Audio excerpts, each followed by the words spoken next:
Alhamdulillah. Wassalatu wassalam ala rasulillah wa ala alihi wa sahbihi ajma'in. Amma ba'd. A'udhu billahi minash shaitanir rajim. Bismillahir rahmanir rahim. Inna ad-dina inda Allahi al-Islam. Rabbi shrah li sadri wa yassir li amri wahlul 'uqdatan min lisani yafqahu qawli. পৃথিবীর বিভিন্ন দেশের শ্রদ্ধেয় বক্তাগণ, শ্রদ্ধেয় গুরুজনেরা এবং আমার প্রিয় ভাই বোনেরা, আমি আপনাদের সবাইকে ইসলামিক নিয়মে স্বাগত জানাই। আসসালামু আলাইকুম ওয়া রাহমাতুল্লাহি ওয়া বারাকাতুহু। আল্লাহর দয়া, শান্তি এবং রহমত আপনাদের সবার উপরে বর্ষিত হোক। এই 10 দিন ব্যাপী ইসলামিক কনফারেন্স ও এক্সিবিশনের এই শেষ অনুষ্ঠানের আলোচনার বিষয়বস্তু হলো যে ইসলাম কি মানবতার সমাধান। ইসলাম এটা এসেছে আরবি শব্দ সালাম থেকে, যার অর্থ শান্তি। শব্দটার আরো একটা উৎস আরবি শব্দ সিলম, যার অর্থ আল্লাহর কাছে নিজের ইচ্ছাকে সমর্পণ করা। এক কথায় ইসলাম অর্থ আল্লাহর কাছে নিজের ইচ্ছাকে সমর্পণ করে শান্তি অর্জন করা। তাহলে আজকের এই আলোচনার বিষয়বস্তু হলো যে নিজের ইচ্ছাকে আল্লাহ তাআলার কাছে সমর্পণ করা, এটা কি মানবতার জন্য সমাধান? আপনারা যদি অন্য ধর্মগুলো দেখেন, অন্য জীবন দর্শন, সেখানে গুরুত্ব দেওয়া হয় শুধুমাত্র শরীরের বস্তুগত চাহিদাকে অথবা আত্মিক চাহিদাকে। বেশিরভাগ ধর্মই মানুষের আত্মিক চাহিদার উপরে বেশি গুরুত্ব দেয়। আর কিছু ইসলাম, যেমন ম্যাটেরিয়ালিজম ইত্যাদি অথবা কমিউনিজম, এগুলো প্রধানত মানুষের বস্তুগত চাহিদার উপরে গুরুত্ব দেয়। ইসলাম আলহামদুলিল্লাহ দুটোকেই গুরুত্ব দেয়। ইসলাম মানুষের আত্মিক ও বস্তুগত দুই ধরনের চাহিদার প্রতি গুরুত্ব দেয়। ইসলাম দুটো দায়িত্বই পালন করে। বেশিরভাগ ধর্মই মানুষের আত্মিক চাহিদার উপরে বেশি গুরুত্ব দেয়। আর কিছু ইসলাম, যেমন ম্যাটেরিয়ালিজম ইত্যাদি অথবা কমিউনিজম, এগুলো প্রধানত মানুষের বস্তুগত চাহিদার উপরে গুরুত্ব দেয়। ইসলাম আলহামদুলিল্লাহ দুটোকেই গুরুত্ব দেয়। ইসলাম মানুষের আত্মিক ও বস্তুগত দুই ধরনের চাহিদার প্রতি গুরুত্ব দেয়। ইসলাম দুটো দায়িত্বই পালন করে। আর মানবতার সমাধান সম্পর্কে যদি বলা হয়, পবিত্র কোরআন হলো এই পৃথিবীর মধ্যে সবচাইতে পজিটিভ বই। কোরআন হলো মানবতার একটি ইস্তেহার। কোরআন হলো দয়া আর জ্ঞানের ফল্গু ধারা। অবিশ্বাসীদের জন্য সতর্কবাণী, বিশ্বাসীদের পথপ্রদর্শক। কোরআন সন্দেহবাদীদের জন্য নিশ্চয়তা, দুঃখী মানুষের সান্ত্বনার বাণী। এবং কোরআন হলো নৈরাশ্যবাদীদের জন্য আশার বাণী। এই পবিত্র কোরআন, এতে মানবতা আর মানুষ জাতির জন্য সমাধান রয়েছে।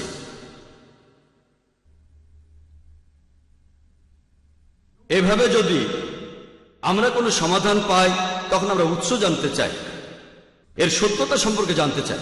যেমন ধরেন আপনার জ্বর হয়েছে, তখন কেউ আপনাকে প্রেসক্রিপশন দিলে আপনি জানতে চাইবেন যে প্রেসক্রিপশনটা কে লিখেছে, সে কি একজন ডাক্তার, সেই লোকটার যোগ্যতা কি। একইভাবে মানুষজন জানতে চাইবে যে এই পবিত্র কোরআনের কথাগুলো কে লিখেছেন। মানুষ জানতে চাইবে কোরআনের এই কথাগুলোর সত্যতা কতখানি। তবে এখানে আমার দেওয়ার সমাধানের কোনো মূল্য নেই, এখানে আমি মূল্যহীন। যিনি মানবতার জন্য এই সমাধান দিয়েছেন, তিনি এই মানুষ জাতির সৃষ্টিকর্তা। তিনি সব জীবজন্তু স্রষ্টা, এই পৃথিবীর স্রষ্টা, তিনি এই বিশ্বজগতের স্রষ্টা। মানবতার সমাধান যিনি দিতে পারেন, তিনি হলেন এই মানুষ জাতির পালনকর্তা ও রক্ষাকর্তা। এছাড়াও তিনি এই বিশ্বজগতের রক্ষাকর্তা। আজকের এই আলোচনা শুরু করার আগে আমি প্রথমেই দর্শক শ্রোতাদের বলবো পবিত্র কোরআনের সত্যতা এবং এর উৎস সম্পর্কে। কোরআনের উৎস সম্পর্কে আমি সংক্ষেপে এটাই প্রমাণ করব যে পবিত্র কোরআন এটা আল্লাহ তাআলার বাণী। এছাড়াও সেই সব লোকজন যারা আল্লাহকে বিশ্বাস করে না তাদের সামনে আমি এটাই প্রমাণ করার চেষ্টা করব যে আল্লাহ অবশ্যই আছেন। যখন কোনো নাস্তিক আমার কাছে আসে আর আমাকে বলে যে সে কোনো রকম ঈশ্বরে বিশ্বাস করে না, প্রথমেই যেটা করি আমি তাকে অভিনন্দন জানাই। আপনারা ভাবতে পারেন আমি কেন নাস্তিককে অভিনন্দন জানাচ্ছি। আমি যে কারণে নাস্তিককে অভিনন্দন জানাচ্ছি সেটা হলো সে চিন্তা করে বেশিরভাগ মানুষই অন্ধভাবে বিশ্বাস করে। উনি খ্রিস্টান কারণ ওনার বাবা খ্রিস্টান, উনি হিন্দু কারণ ওনার বাবা হিন্দু, উনি মুসলিম কারণ ওনার বাবা একজন মুসলিম। এই নাস্তিক সে চিন্তা করেছে অবশ্যই তার একটা ধর্মীয় পরিচয় আছে, কিন্তু সেটা মানে না যে ঈশ্বরকে তার বাবা মা উপাসনা করে সে তেমন ঈশ্বরকে মানে না। ঈশ্বরের অস্তিত্বকে সে অস্বীকার করে। আমি যে কারণে তাকে অভিনন্দন জানাচ্ছি সেটা হলো সে অলরেডি ইসলামিক শাহাদার প্রথম অংশটা বলে ফেলেছে। ইসলামিক ধর্মবিশ্বাসের প্রথম কথার প্রথম অংশটা সে বলে ফেলেছে, লা ইলাহা, কোনো উপাস্য নেই। আমাকে যেটা করতে হবে প্রমাণ করতে হবে ইল্লাল্লাহ, আল্লাহ ব্যতীত। সেটা আমি করবো ইনশাআল্লাহ। এখানে আমার কাজের অর্ধেকটা হয়ে গেছে। অমুসলিমদের ক্ষেত্রে প্রথমে তাদেরকে এটা বোঝানো লাগবে যে তারা যে ঈশ্বরের উপাসনা করে সে সত্যিকার ঈশ্বর নয়। এখানে আমার কাজের অর্ধেকটা হয়ে গেছে। সে নাস্তিক মেনে নিয়েছে কোনো উপাস্য নেই। তাহলে এখন আমাকে যেটা করতে হবে আমাকে আল্লাহ তাআলার অস্তিত্ব প্রমাণ করতে হবে, তাহলে হয়ে যাবে। সেটা আমি করবো ইনশাআল্লাহ। বেশিরভাগ নাস্তিক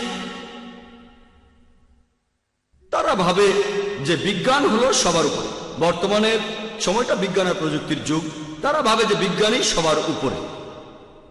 আপনি যদি কোনো নাস্তিককে প্রশ্ন করেন যে ধরেন কোন একটা যন্ত্র, ধরেন একটা মেশিন যেটা পৃথিবীর কোনো মানুষই আগে দেখেনি, যেটা কথা কেউ শোনেও নি, তারপর সেই মেশিনটা যদি সেই নাস্তিকের সামনে আনা হয় এবং তাকে প্রশ্ন করা হয় যে প্রথমে কোন মানুষটা আপনাকে ঠিকভাবে বলতে পারবে এই যন্ত্রটা কিভাবে কাজ করে, এই মেশিনটা কিভাবে কাজ করে, সেই নাস্তিক তখন বলবে মেশিনটা স্রষ্টা বলতে পারবে। কেউ বলবে উৎপাদনকারী, কেউ বলবে প্রস্তুতকারী, কেউ হয়তো বলবে আবিষ্কারক, কেউ বলবে নির্মাতা। তারা যাই বলুক উত্তরটা এমনই হবে একটা, হয় তারা বলবে স্রষ্টা, উৎপাদনকারী, প্রস্তুতকারী, অথবা বলবে আবিষ্কারক। উত্তরটা এরকমই একটা হবে। এখন উত্তর যেটাই হোক সেটা আপনার মাথার ভেতরে আপনি রেখে দেন। তারপর প্রশ্ন করেন যে আমাদের এই বিশ্বজগৎ কিভাবে সৃষ্টি হলো। সে আপনাকে বলবে যে প্রথমে বিশ্বজগৎ ছিল একটা বিন্দু, পরবর্তীতে সব উপাদানগুলো আলাদা হয়ে যায়, এটাই বিগ ব্যাং। এখান থেকে সৃষ্টি হয়েছে গ্যালাক্সি, নক্ষত্র, সূর্য, বিভিন্ন গ্রহ, আর সৃষ্টি হয়েছে পৃথিবী। এটাকেই বিজ্ঞানীরা বলে বিগ ব্যাং। সেই নাস্তিককে প্রশ্ন করেন যে মানুষ কবে প্রথম এই বিগ ব্যাং সম্পর্কে জানতে পেরেছে। সে আপনাকে বলবে আমরা জেনেছি কিছুদিন আগে, 30 বছর আগে, 40 বছর আগে। আমি তাকে বলবো যে বিশ্বজগৎ সৃষ্টি হওয়ার সম্পর্কে এই তথ্যটা পবিত্র কোরআনে খুব সংক্ষেপে বলা হয়েছে এখন থেকে 1400 বছর আগে।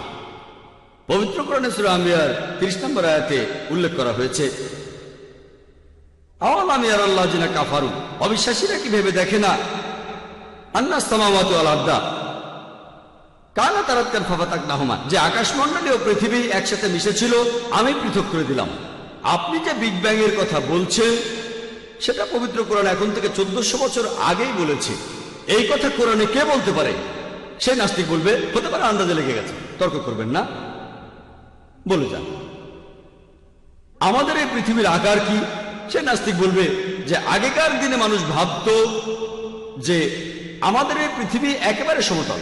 এরপর 1557 সালে স্যার ফ্রান্সিস ড্রেক জাহাজে করে পুরো পৃথিবী ঘুরে এসে প্রমাণ করলেন যে পৃথিবী বর্তুলাকার।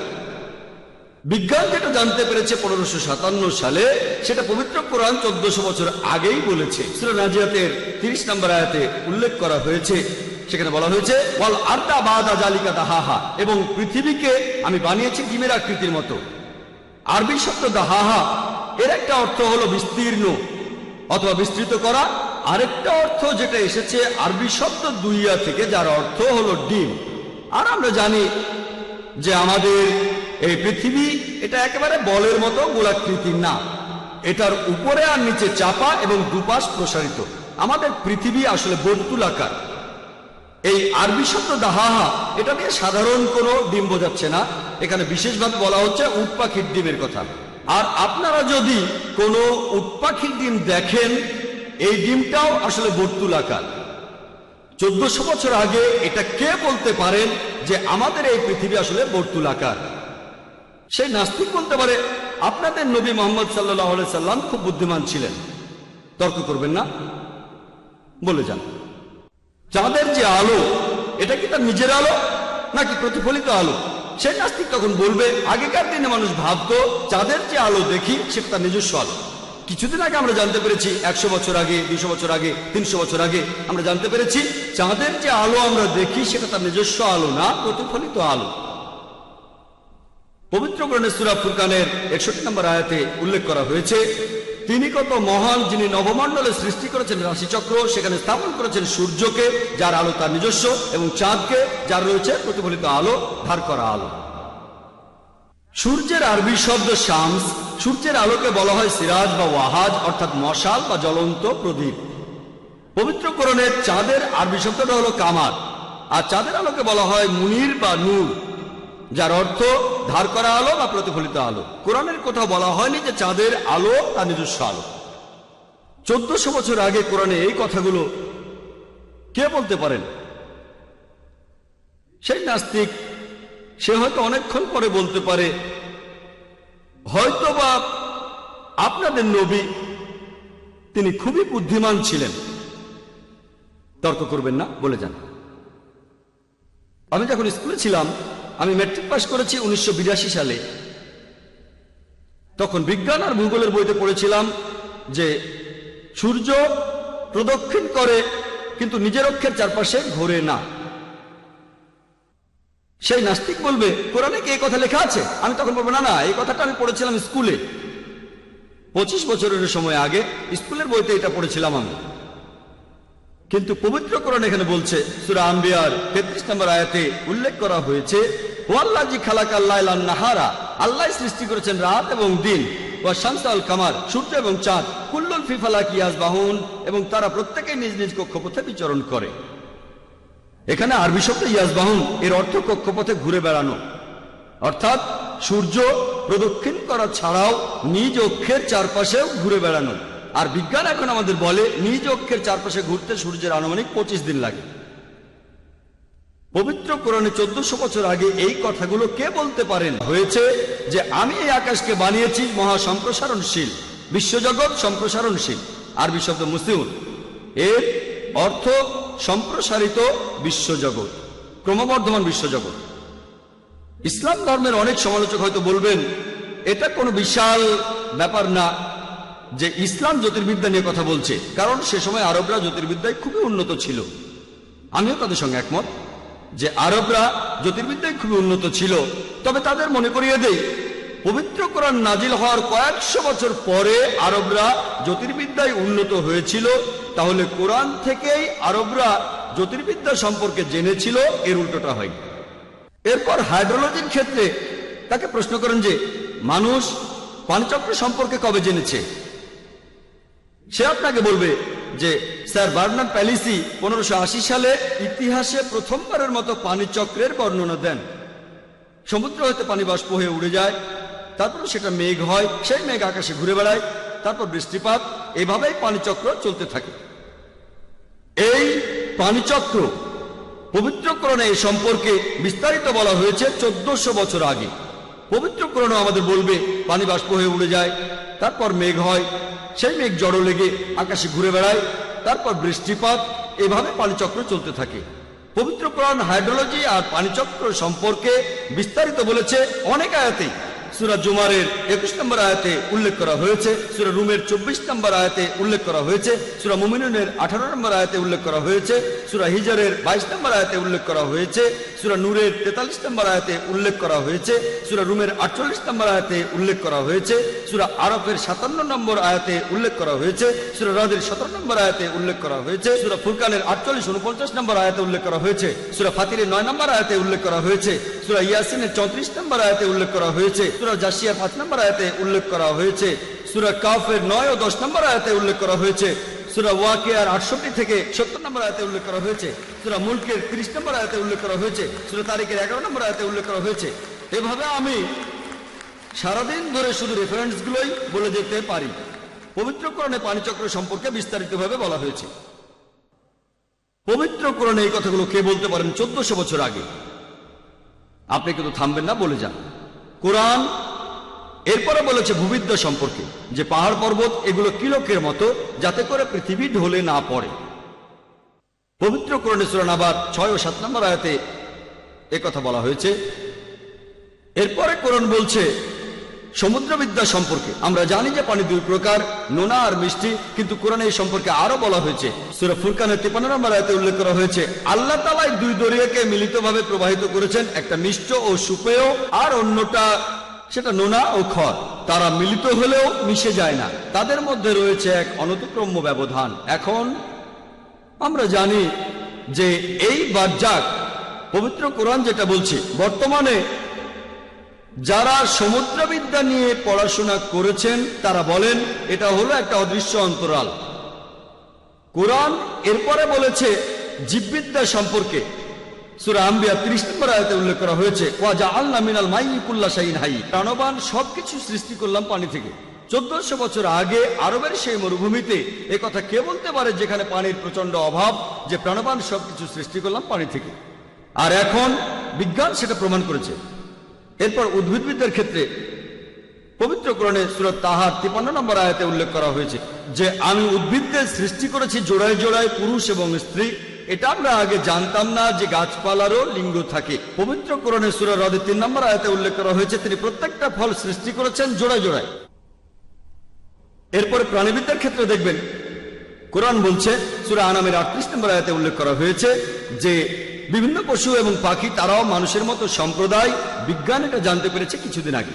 পবিত্র কোরআনে মৌমাছির জীবনযাত্রা বলা হয়েছে সূরা নাহালের 68 ও 69 নম্বর আয়াতে। পবিত্র কোরআনে মাকড়সার জীবনযাত্রা সম্পর্কে বলা হয়েছে সূরা আনকাবুতের 41 নম্বর আয়াতে। পবিত্র কোরআনে পিঁপড়ার জীবনযাত্রা সম্পর্কে বলা হয়েছে সূরা নামলের 17 নম্বর আয়াত এবং 18 নম্বর আয়াতে। আর বিজ্ঞান এগুলো জানতে পেরেছে কিছুদিন আগে, 50 বছর আগে, 100 বছর আগে, 200 বছর আগে।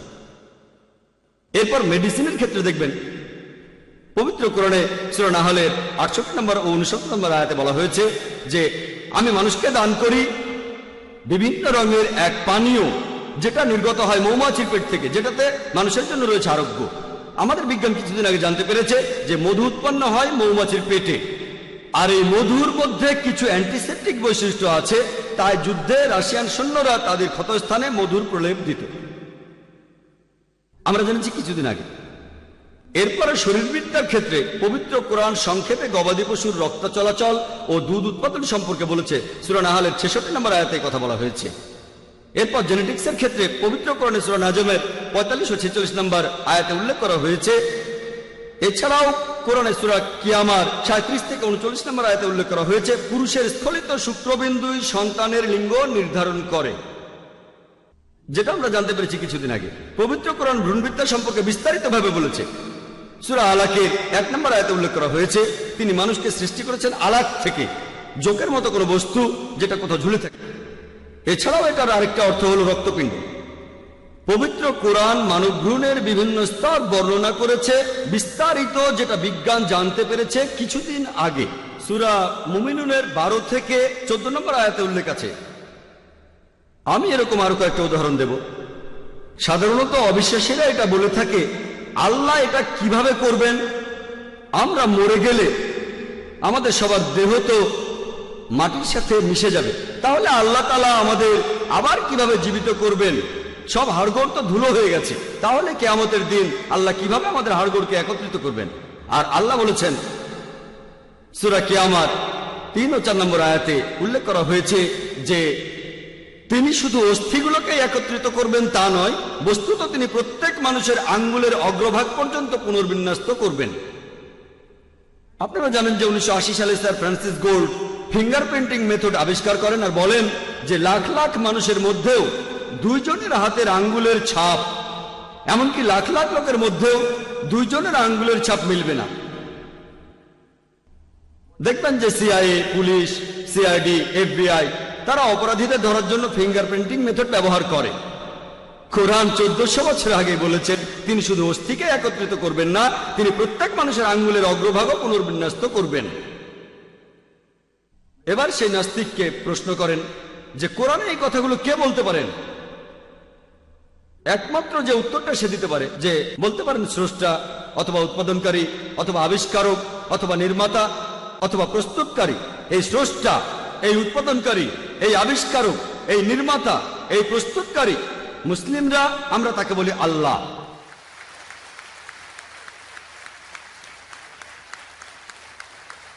আমি এখানে প্রায় 2 ঘন্টার lecture is the Quran God's word মাত্র 15 মিনিটে সেরে ফেললাম, যাতে করে আমরা প্রশ্নোত্তর পর্বের জন্য বেশি সময় পাই। অনেক লোক এসেছেন, তাদের জন্য উপভোগ্য হবে। অ্যালবার্ট আইনস্টাইন একবার বলেছিলেন যে বিজ্ঞান যদি ধর্ম ছাড়া হয় সেটা পঙ্গু, আর ধর্ম যদি বিজ্ঞান ছাড়া হয় সেটা অন্ধ। আপনাদের মনে করিয়ে দেই, পবিত্র কোরআন এটা কোনো সায়েন্সের বই না, SCIENCE, এটা হলো সাইনের বই, SIGNS, এতে রয়েছে আয়াত।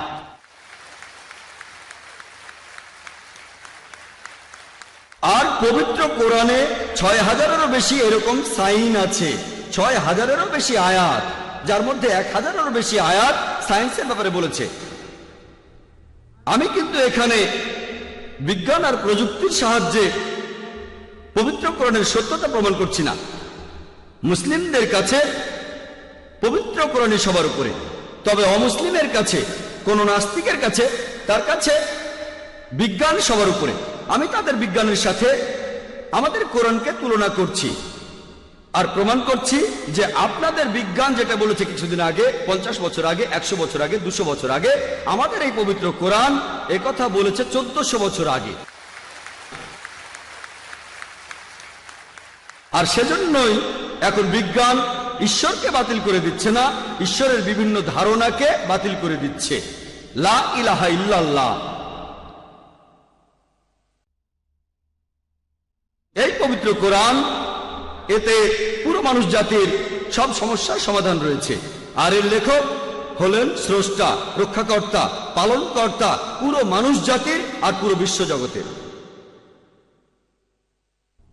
অনেক আসমানি কিতাবই আল্লাহ সুবহানাহু ওয়া তাআলা পৃথিবীতে পাঠিয়েছেন, তবে সর্বশেষ ও চূড়ান্ত কিতাব কোরআনের আগে যে কিতাবগুলো নাজিল হয়েছিল সেগুলো ছিল নির্দিষ্ট একটা জাতির জন্য, আর সেগুলো ছিল নির্দিষ্ট একটা সময়ের জন্য। আর যেহেতু কোরআন হলো সর্বশেষ ও চূড়ান্ত কিতাব, আল্লাহ তাআলার শেষ আসমানি কিতাব, এটা শুধু মুসলিম বা আরবদের জন্য পাঠানো হয়নি, কোরআন পাঠানো হয়েছে পুরো মানুষ জাতির জন্য। পবিত্র কোরআনের সূরা বাকারার 185 নম্বর আয়াতে উল্লেখ করা হয়েছে যে রমজান মাসে এই পবিত্র কোরআন অবতীর্ণ হয়েছে সত্য এবং অসত্যের মধ্যে পার্থক্যকারী রূপে, পুরো মানুষ জাতির দিশারি ও সৎপথের স্পষ্ট নিদর্শন হিসেবে, শুধুমাত্র মুসলিম বা আরবদের জন্য নয়, পুরো মানুষ জাতির জন্য। এই একই কথা আবারও আছে সূরা ইব্রাহিমের 1 নম্বর আয়াতে উল্লেখ করা হয়েছে, সূরা ইব্রাহিমের 52 নম্বর আয়াতে উল্লেখ করা হয়েছে, এছাড়াও সূরা আল জুমারের 41 নম্বর আয়াতে উল্লেখ করা হয়েছে যে পবিত্র কোরআন নাজিল হয়েছে পুরো মানুষ জাতির জন্য। একইভাবে সেই সব নবী রাসূল যারা সর্বশেষ ও চূড়ান্ত নবী মুহাম্মদ সাল্লাল্লাহু আলাইহি সাল্লামের আগে এসেছিলেন, তারা এসেছিলেন একটা নির্দিষ্ট জাতির জন্য, আর তারা যা কিছু প্রচার করেছিলেন সেটা ছিল একটা নির্দিষ্ট সময়কালের জন্য। আর যেহেতু নবী মুহাম্মদ সাল্লাল্লাহু আলাইহি সাল্লাম হলেন সর্বশেষ ও চূড়ান্ত নবী, তিনি শুধুমাত্র মুসলিম বা আরবদের জন্য আসেননি। পবিত্র কোরআনের সূরা আম্বিয়ার 107 নম্বর আয়াতে উল্লেখ করা হয়েছে, ওয়া মা আরসালনাকা ইল্লা রাহমাতাল লিল আলামিন, যে আমি তোমাকে প্রেরণ করেছি কেবল মানুষ জাতির প্রতি রহমত হিসেবে, পুরো জীবজগতের প্রতি রহমত হিসেবে, বিশ্বজগতের প্রতি রহমত হিসেবে। একই কথা আবারও আছে সূরা সাবার 28 নম্বর আয়াতে উল্লেখ করা হয়েছে, ওয়া আরসালনাকা ইল্লা কাফাতাল লিন্নাস বাশিরা ওয়া নাযিরা, আমি তো তোমাকে প্রেরণ করেছি সমগ্র মানুষ জাতির প্রতি সুসংবাদদাতা এবং সতর্ককারী রূপে, কিন্তু অধিকাংশ মানুষই এ সম্পর্কে জানে না। আর যেহেতু বেশিরভাগ মানুষ এ সম্পর্কে জানে না, সেজন্য আমরা এরকম কনফারেন্স আর লেকচারের আয়োজন করছি। কিন্তু এখন যদি আপনারা একটু ভালোভাবে আন্তর্জাতিক মিডিয়ার দিকে চোখ রাখেন, সেখানে দেখবেন ইসলাম সম্পর্কে তীব্রভাবে মিথ্যা খবর প্রচার করা হচ্ছে। এটা দেখবেন আন্তর্জাতিক নিউজ পেপারে, আন্তর্জাতিক ম্যাগাজিনে, বিভিন্ন রেডিও স্টেশনে, বিভিন্ন টিভি স্টেশনে, আন্তর্জাতিক স্যাটেলাইট চ্যানেলে। আপনারা আন্তর্জাতিক মিডিয়ায় দেখবেন তারা ইসলাম সম্পর্কে অনেক রকম ভুল ধারণা প্রচার করছে, ইসলাম সম্পর্কে ভুল আর মিথ্যে খবর প্রচার করছে। আর নিউজউইক ম্যাগাজিনে প্রকাশিত হওয়া একটি আর্টিকেল 1979 সালের 16 এপ্রিল সংখ্যা, সেটা বলছে যে গত 150 বছর সময়ের মধ্যে 1800 থেকে 1950 সালের মধ্যে ইসলাম ধর্মের বিরুদ্ধে 60,000-এরও বেশি বই লেখা হয়েছে। যদি হিসাব করে দেখেন, যদি এই বইয়ের সংখ্যাকে দিনের সংখ্যা দিয়ে ভাগ করেন, ইসলামের বিরুদ্ধে 1টারও বেশি বই লেখা হয়েছে প্রত্যেক দিন। আর 9/11-এর পরে, অর্থাৎ 2001 সালের 11 সেপ্টেম্বরের পরে এই জিনিসটা আরো অনেক বেড়ে গেছে। প্রত্যেক দিন ইসলামের বিরুদ্ধে কয়েকটা বই লেখা হচ্ছে। যদি আপনি নজর করতে চান তাহলে ইসলামের বিরুদ্ধে বই লেখেন, বাজারে বইটার ভালো কাটতি হওয়ার সম্ভাবনা অনেক বেশি। আর আপনারা দেখবেন যে আন্তর্জাতিক মিডিয়া ইসলামের বিরুদ্ধে এগুলো প্রচার করার সময় বিভিন্ন কৌশল অবলম্বন করে। এক নম্বরটা হচ্ছে তারা বিভিন্ন কুলাঙ্গারদের মিডিয়ার সামনে তুলে ধরে আর প্রচার করে যে এরাই হলো আদর্শ মুসলিম। সব গোত্রেই কিছু কুলাঙ্গার থাকে। মিডিয়া যেটা করে, মুসলিমদের মধ্য থেকে কিছু কুলাঙ্গার বেছে নেয়, যারা আসলে ইসলাম ধর্ম পালন করে না, যারা শুধু নামেই মুসলিম। এদের তুলে ধরে মিডিয়া প্রচার করে যে তারাই হচ্ছে আদর্শ মুসলিম। যদি জানতে চান একটা গাড়ি কতটা ভালো, আর সেখানে যদি ড্রাইভার হিসেবে যে আছে সে আসলে গাড়ি চালাতেই জানে না, তারপর গাড়িটা যদি অ্যাক্সিডেন্ট করে, গাড়িটা যদি দুর্ঘটনায় পড়ে, আপনি কাকে দোষ দেবেন? গাড়িটাকে দোষ দেবেন না ড্রাইভারকে? কাকে দোষ দেবেন? গাড়িটাকে না ড্রাইভারকে? দোষ দেবেন ড্রাইভারকে। যদি জানতে চান গাড়িটা কতটা ভালো, তাহলে কিছু জিনিস জেনে নিতে হবে। গাড়িটা কি পরিমাণ তেল খায়, গাড়িটার স্পিড কেমন, গাড়িটার গিয়ার রেশিও কেমন, নিরাপত্তা ব্যবস্থাগুলো কেমন, এসব কিছু জেনে নেওয়ার পর তারপর বলতে পারবেন যে গাড়িটা কতটা ভালো। আর গাড়িটা যদি চালিয়ে পরীক্ষা করতে চান, তাহলে ড্রাইভার হিসেবে এমন কাউকে বসান যে খুব দক্ষ ড্রাইভার। আর ইসলাম ধর্মকে পরীক্ষা করতে চাইলে যে ইসলাম কতটা ভালো, আর যদি আপনারা আদর্শ মুসলিমকে পরীক্ষা করতে চান, এখানে শ্রেষ্ঠ দৃষ্টান্ত আমাদের নবীজি মুহাম্মদ সাল্লাল্লাহু আলাইহি সাল্লাম।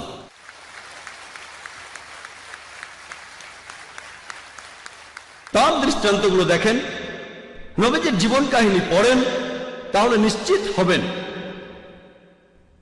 আপনারাও মেনে নেবেন যে এই ধর্ম আর নবীজি মুহাম্মদ সাল্লাল্লাহু আলাইহি সাল্লাম তিনি সবসময় মানুষের জন্য শান্তি প্রচার করেছেন। তাদের দ্বিতীয় কৌশলটা হচ্ছে, প্রায় দেখা যায় তারা কোরআন এবং ইসলামের অন্যান্য ধর্মগ্রন্থ থেকে উদ্ধৃতি দেয় কোনো প্রসঙ্গ ছাড়াই। আর দেখবেন অনেক সমালোচক তাদের বইগুলো পড়লে বা ইন্টারনেটে গেলে দেখবেন ইসলামের বিরুদ্ধে অনেক সাইট আছে, তারা সেখানে কোরআনের বিভিন্ন রেফারেন্স দিয়ে উদ্ধৃতিগুলো করে থাকে। এই রকম যে উদ্ধৃতিটা সমালোচকরা সবচেয়ে বেশি ব্যবহার করে সেটা পবিত্র কোরআনের সূরা তাওবার 5 নম্বর আয়াত। এই উদ্ধৃতিটা দিয়েছেন অরুণ সুরি। তিনি ইন্ডিয়াতে ইসলামের একজন তীব্র সমালোচক, ওনার নাম অরুণ সুরি। তিনি একটা বই লিখেছেন দ্য ওয়ার্ল্ড অফ ফতোয়া, সেখানে রেফারেন্সও দিয়েছেন যে কোরআন বলছে, সূরা তাওবার 5 নম্বর আয়াতে উল্লেখ করা হয়েছে মুসলিমদের নাকি বলা হয়েছে যেখানেই তোমরা কাফিরদের দেখবে, আর উনি ব্র্যাকেটে লিখে দিয়েছেন হিন্দু। ওনার কথা অনুযায়ী সূরা তাওবার 5 নম্বর আয়াত বলছে যেখানে তোমরা কাফিরদের দেখবে তাদের মেরে ফেলো। যদি আপনারা কোরআন পড়েন, যদি কোরআনটা খোলেন, তারপর অনুবাদটা পড়লে দেখবেন তিনি যা বলেছেন সেটা ঠিক। সূরা তাওবার 5 নম্বর আয়াতে এই কথা বলা হয়েছে, যেখানে কাফিরদের দেখবে তাদের মেরে ফেলবে। কিন্তু এটা প্রসঙ্গ ছাড়া উদ্ধৃতি। প্রসঙ্গ জানতে আপনাকে সূরা তাওবার 1 নম্বর আয়াত থেকে পড়ে আসতে হবে। প্রসঙ্গটা পড়লে আপনি পটভূমি জানতে পারবেন যে আয়াতটা কেন নাজিল হয়েছিল। এভাবে জানতে পারবেন যে সে সময় একটা শান্তি চুক্তি হয়েছিল মুসলিমদের সাথে মক্কা শহরের মুশরিকদের।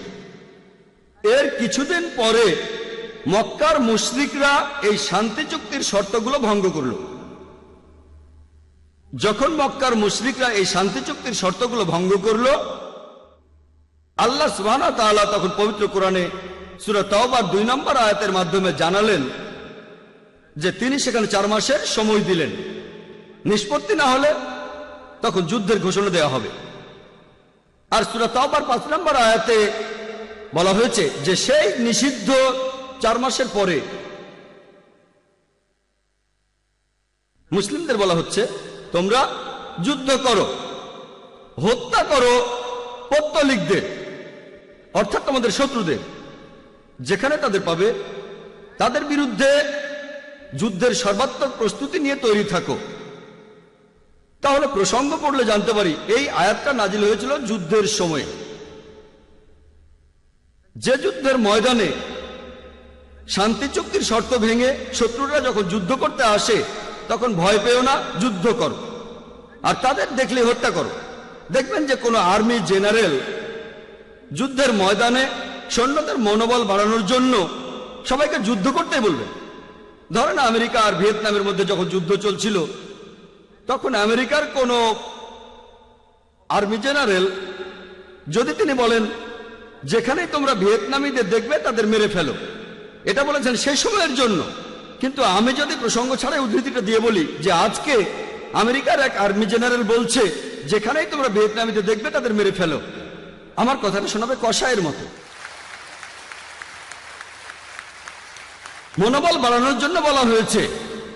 আল্লাহ তাআলা নিশ্চয়ই বলবেন না ঠিক আছে পালিয়ে যাও।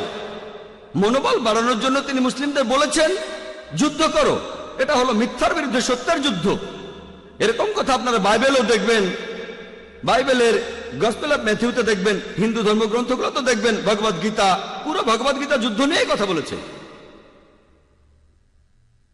যে প্রভু কৃষ্ণ তিনি সেখানে অর্জুনকে উপদেশ দিচ্ছেন, যুদ্ধক্ষেত্রে উপদেশ দিচ্ছেন। এটা ভগবদ গীতার 1 নম্বর অধ্যায়ে আছে 46 থেকে 48 অনুচ্ছেদে, যে যুদ্ধক্ষেত্রে অর্জুন তার অস্ত্র রেখে দিয়ে বলল আমি এখানে নিরস্ত্র অবস্থায় মারা যাব, কিন্তু আত্মীয়দের সাথে যুদ্ধ করব না। শ্রীকৃষ্ণ তখন বললেন, পরের অধ্যায়ের ভগবদ গীতা 2 নম্বর অধ্যায়ে 2 ও 3 অনুচ্ছেদে আছে যে হে অর্জুন, তুমি এতটা কাপুরুষ হলে কিভাবে? যুদ্ধক্ষেত্রে লড়াই করা এটা একজন ক্ষত্রিয় বা যোদ্ধার দায়িত্ব। এখানে যুদ্ধ করলে তাহলেই তুমি মৃত্যুর পরে স্বর্গে যেতে পারবে। এরকম আরো কথা আমার ভিডিও ক্যাসেটে দেখবেন, টেররিজম এন্ড জিহাদ, সেখানে আমি বিস্তারিত বলেছি। কিন্তু কোরআন এমন কথা বললে অমুসলিমদের তখন সমস্যা হয়। যদি আমি এখানে বলি ভগবদ গীতা বলছে আত্মীয়দের মেরে ফেলো, এটা শয়তানি হয়ে যাবে। তবে ভগবদ গীতা এটা বলেছে। যদি বলি যে ভগবদ গীতা বলছে আত্মীয়দের মেরে ফেলো, এটা শয়তানি হয়ে যাবে। প্রসঙ্গ পড়লে দেখবেন বলা হচ্ছে যদি অসত্যের বিরুদ্ধে যুদ্ধ করতে হয়, যদি অন্যায়ের বিরুদ্ধে যুদ্ধ করতে চাও, সত্যের পক্ষে দাঁড়াও, এমনকি তোমার আত্মীয়দের বিরুদ্ধে হলেও যুদ্ধ করো। আর ভগবদ গীতার এই কথার সাথে আমরা সবাই একমত। কোরআনও একই কথা বলছে। সেজন্য অমুসলিমরা যাতে ইসলাম ধর্মকে বুঝতে পারে, আমার মত অনুযায়ী এর চাবিকাঠিটা হলো যেটা পবিত্র কোরআনে দিয়েছেন আল্লাহ সুবহানাহু ওয়া তাআলা। সূরা ইমরানের 64 নম্বর আয়াতে উল্লেখ করা হয়েছে, তাআলা ইলা কালিমাতিন সাওয়াইন বাইনানা ওয়া বাইনাকুম, এসো সেই কথা যাহা আমাদের এবং তোমাদের মধ্যে এক। ইসলাম ও কোরআনকে অমুসলিমদের সামনে তুলে ধরতে যেটা বলবেন সেটা হলো যে তাআলা ইলা কালিমাতিন সাওয়াইন বাইনানা ওয়া বাইনাকুম, এসো সেই কথা যা আমাদের ও তোমাদের মধ্যে এক। প্রথম সাদৃশ্য কি? আল্লাহ নাবুদু ইল্লাল্লাহ, যে আমরা এক, আল্লাহ ব্যতীত অন্য কারো উপাসনা করি না। আর অরুণ সুরি সূরা তাওবার 5 নম্বর আয়াতের উদ্ধৃতি দেওয়ার পরে লাভ দিয়ে চলে গেলেন 7 নম্বর আয়াতে। এর কারণটা জানেন? 6 নম্বর আয়াতে এই প্রশ্নের উত্তরটা আছে। সূরা তাওবার 6 নম্বর আয়াতে উল্লেখ করা হয়েছে যে যদি পৌত্তলিকদের মধ্যে কেউ, যদি অবিশ্বাসীদের মধ্যে কেউ, তোমাদের শত্রুদের মধ্যে কেউ আশ্রয় প্রার্থনা করে, যদি শান্তি চায়, তাদের শান্তি দাও, যাতে করে তারা আল্লাহর বাণীগুলো শুনতে পারে। তারপর তোমরা তাদের নিরাপদ স্থানে পৌঁছে দাও, কারণ এই লোকগুলো তারা কোনো কিছুই যারা জানে না। এ কথা কোরআন বলছে না যে তাদের ছেড়ে দাও। বর্তমানে শত্রু শান্তি চাইলে কোনো আর্মি জেনারেল খুব বেশি হলে বলবে আচ্ছা তাদের যেতে দাও। কোরআন কিন্তু কথা বলছে না। কোরআন বলছে তাদের নিরাপদ কোনো স্থানে পৌঁছে দাও।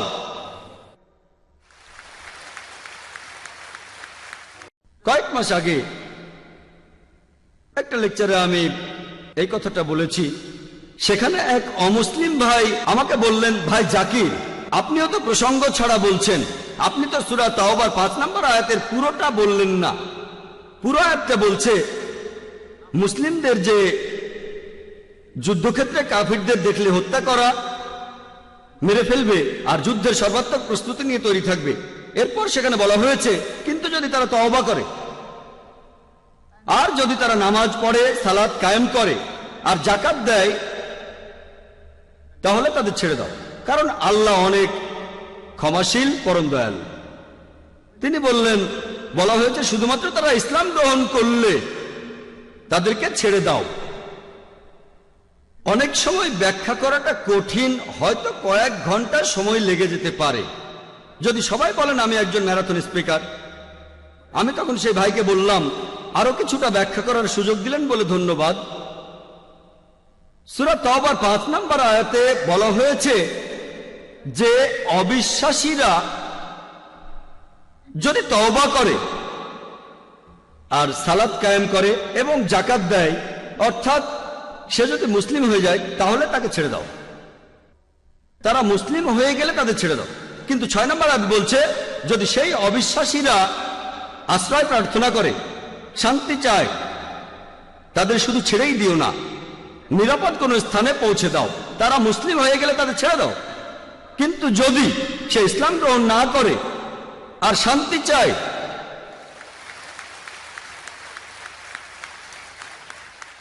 তাকে শুধু ছেড়েই দিও না, নিরাপদ কোন স্থানে পৌঁছে দাও, কারণ হতে পারে সেই অমুসলিম হয়তো বিপদে পড়তে পারে। যে ইসলাম গ্রহণ করেছে সে তো মুসলিম হয়ে গেছে, সে এখন শান্তি চায়। কোনো অমুসলিম তাকে মেরে ফেলতে পারে, কোনো অমুসলিম তার উপর প্রতিশোধ নিতে পারে যে কেন সে মুসলিমদের সাহায্য নিল। তাই আল্লাহ পবিত্র কোরআনে বলেছেন শুধু ছেড়েই দিও না, তাদের নিরাপদ কোন স্থানে পৌঁছে দাও। এজন্যই সমালোচকরা যেমন অরুণ সুরি নিজেদের মতো করে প্রসঙ্গ ছাড়া বলে। এরকম আরো কয়েকশো উদাহরণ দিতে পারবো। ইন্টারনেটে দেখবেন এটা খুব কমন। অনেক অমুসলিম কোরআনের বিরুদ্ধে কথা বলছে ইন্টারনেটে। এই কাজগুলো ইন্টারনেটে করা অনেক সহজ, তাই অনেক বেশি বই লেখা হচ্ছে। খুব সহজ ইন্টারনেট, এখানে ভালো খারাপ সবই আছে।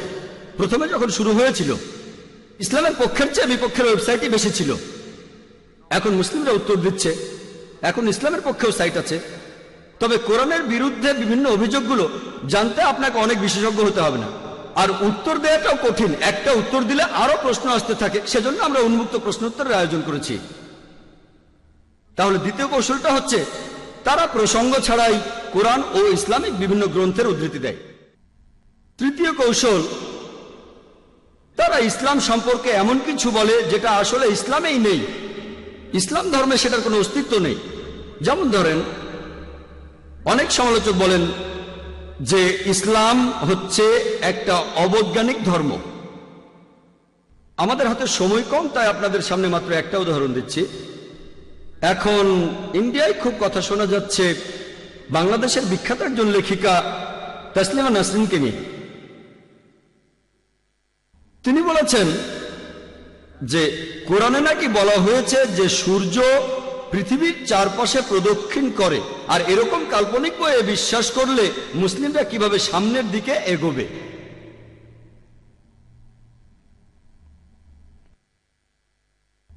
আমি সবাইকে চ্যালেঞ্জ করছি, কোরআনের কোনো একটা আয়াত দেখান যেটা বলছে যে সূর্য পৃথিবীর চারপাশে প্রদক্ষিণ করে। কয়েক বছর আগে একটা বিতর্কেও আমি একই কথা বলেছিলাম বোম্বের জার্নালিস্টদের ইউনিয়নে। উনি এখানে যেটা বলছেন আমিও আগে বলেছি, পবিত্র কোরআনে সূরা আম্বিয়ার 33 নম্বর আয়াতে উল্লেখ করা হয়েছে হুয়াল্লাযী খালাকাল লাইলা ওয়ান নাহারা, আল্লাহ তাআলা সৃষ্টি করেছেন রাত এবং দিন, ওয়াশ-শামসা ওয়াল কমার, সূর্য এবং চাঁদ, কুল্লুন ফি ফালাকি ইয়াসবাহুন, প্রত্যেকে নিজ নিজ কক্ষপথে বিচরণ করে। তাহলে কোরআন এখানে বলছে যে সূর্য প্রদক্ষিণ করে, গতিশীল। কোথাও এমন কথা বলা হয়নি যে সূর্য পৃথিবীর চারপাশে প্রদক্ষিণ করে। তিনি আসলে এভাবে বুঝেছেন, ব্যাখ্যাটা তার নিজের। এই আয়াতে পৃথিবী শব্দটা উচ্চারণ হয়নি। কোরআন বলছে সূর্য প্রদক্ষিণ করে, এ কথা আপনাদের আগেও বলেছি। এর পাশাপাশি সূর্য তার নিজের অক্ষের চারপাশে প্রদক্ষিণ করে। আমি স্কুলে পড়ার সময় এটা জানতাম না, এখন বিজ্ঞানেও এটা প্রমাণিত। তাহলে প্রায় দেখা যায় যে ইসলামের সমালোচকরা তারা ইসলাম সম্পর্কে এমন কিছু বলে যেটা ইসলামে নেই। এটা হরহামেশাই। চতুর্থ কৌশলটা, তারা ইসলাম সম্পর্কে কিছু মন্তব্য করে আর এরপরে তারা বলে যে এই সব কারণে ইসলাম ধর্ম মানুষ জাতির জন্য একটা সমস্যা। এখন আমরা পৃথিবীতে যেসব সমস্যা দেখি তার প্রধান কারণ হলো ইসলাম। তারা বলে যে মুসলিমরা সন্ত্রাসী, তারা মৌলবাদী, তারা চরমপন্থী, ইসলাম একটা অসহিষ্ণু ধর্ম, আর এইসব কারণে ইসলাম মানুষ জাতির জন্য একটা সমস্যা। আর প্রায় দেখবেন মুসলিমরাও লজ্জা পায়। এখানে আমি আপনাদের উদ্দেশ্যে বলবো, এবার দাবার ছকটা ঘুরিয়ে দেন। বর্তমানে মুসলিমদের বলা হয় মৌলবাদী। এখন এই মৌলবাদী শব্দটার অর্থ কি? মৌলবাদী শব্দটার অর্থ হচ্ছে কোনো ব্যক্তি যে মেনে চলে কোনো বিশেষ কিছুর মূল নীতিগুলো। যেমন ধরেন, যদি কোনো লোক যদি সে ভালো গণিতজ্ঞ হতে চায় তাহলে তাকে গণিতের বিভিন্ন মূল নীতিগুলো জানতে হবে, মানতে হবে। যদি এই গণিতের ক্ষেত্রে সে মৌলবাদী না হয় তাহলে সে ভালো গণিতজ্ঞ হবে না। কেউ যদি ভালো বিজ্ঞানী হতে চায় তাহলে তাকে বিজ্ঞানের বিভিন্ন মূলনীতিগুলো জানতে হবে এবং মানতে হবে। আর যদি এই বিজ্ঞানের ক্ষেত্রে সে মৌলবাদী না হয় সে ভালো বিজ্ঞানী হবে না। আপনি সব মৌলবাদীদেরই এক পাল্লায় মাপতে পারেন না যে সবাই ভালো বা সবাই খারাপ। কোন ব্যক্তি কোন ক্ষেত্রে মৌলবাদী সেটা দেখে তারপর বলতে হবে। যেমন ধরেন, একজন লোক হলো মৌলবাদী চোর, যার পেশা হচ্ছে চুরি করা। সে সমাজের জন্য খারাপ, সে সমাজের জন্য ক্ষতিকর। আর অন্যদিকে দেখেন আরেকজন লোক মৌলবাদী ডাক্তার, যে অনেক অসুস্থ মানুষের জীবন বাঁচায়, সে সমাজের জন্য উপকারী। আপনি সব মৌলবাদীকে এক পাল্লায় মাপতে পারেন না যে সবাই ভালো বা সবাই খারাপ। একজন লোক কোন ক্ষেত্রে মৌলবাদী সেটা দেখে তারপর আমরা বলবো যে সে ভালো নাকি খারাপ। এখন আমি এখানে আমার কথা বলি। আমি একজন মৌলবাদী মুসলিম, আর মৌলবাদী মুসলিম হয়ে আমি গর্ববোধ করি।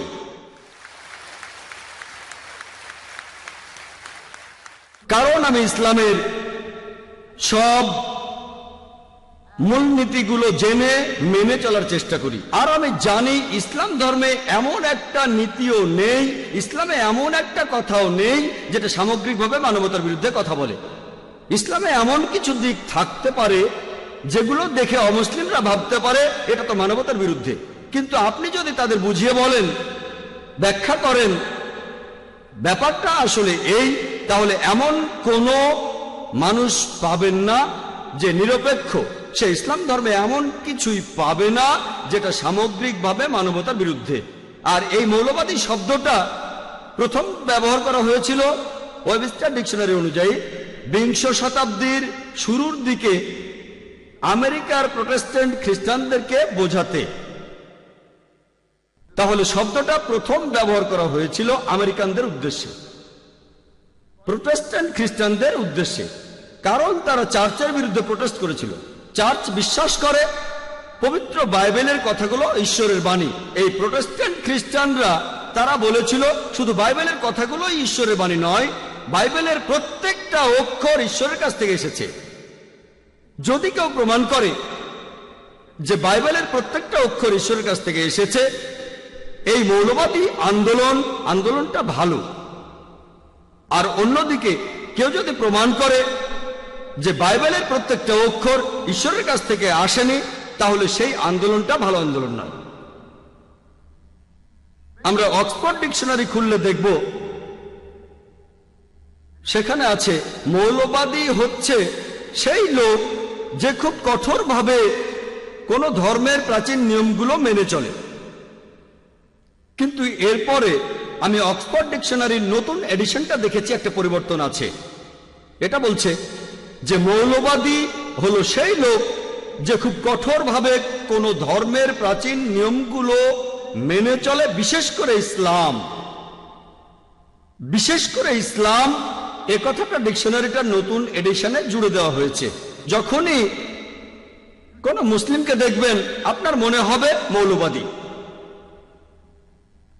আর মুসলিমরা লজ্জা পায়, আমি মৌলবাদী নই। আমি বলি আমি একজন মৌলবাদী, সমস্যা কোথায়? মৌলবাদী মুসলিম না হলে আপনি ভালো মুসলিম হতে পারবেন না। মিডিয়া বলে যে মুসলিমরা চরমপন্থী। আমি বলি হ্যাঁ, আমি একজন চরমপন্থী। আমি চরম দয়ালু, চরম পরোপকারী, চরমভাবে ক্ষমাশীল, আমি চরমভাবে সৎ, আমি চরম ন্যায়বান। এতে সমস্যা কি যদি চরমভাবে দয়ালু হই, ক্ষমাশীল হই, পরোপকারী হই, ন্যায়বান হই, চরম সৎ হই? আংশিক সৎ হলে চলবে না। আপনার যখন লাভ হবে তখন সৎ, আর যখন কোনো লাভ হবে না তখন আপনি সৎ হবেন না। পবিত্র কোরআন অনুযায়ী আপনাকে হতে হবে চরম দয়ালু, চরম ক্ষমাশীল। যদি আপনি মুসলিম হন, আপনাকে চরমভাবে মুসলিম হতে হবে, আপনাকে চরম দয়ালু হতে হবে, আপনাকে চরম সৎ হতে হবে, আপনাকে চরম ন্যায়বান হতে হবে। আপনাদের মধ্যে কেউ পারলে আমাকে এটা বলেন, যদি চরমভাবে সৎ হই তাহলে সমস্যা কোথায়?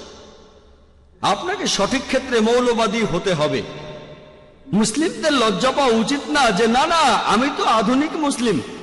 আধুনিক মুসলিমটা আবার কি? কথা হলো আপনি ইসলাম মানেন কি মানেন না। আল্লাহ পবিত্র কোরআনে বলেছেন তোমরা সর্বাত্মকভাবে ইসলামে প্রবেশ করো, সূরা বাকারা 208 নম্বর আয়াতে আছে।